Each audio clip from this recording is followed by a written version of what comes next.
What's up, guys? Welcome back to the Shelby Lifestyle. We are over here at Willow Springs.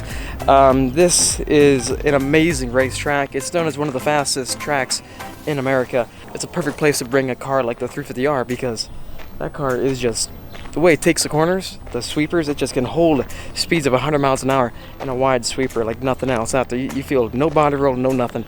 And for a stock car, that is pretty unbelievable. And I'm over here at the Global Time Attack, which is essentially you're in different run groups depending on what kind of car you have. So rear-wheel drive, all-wheel drive, limited, stuff like that. To drive the car 144 miles to this racetrack, run it hard all day long, get pretty impressive lap times, and drive it back home.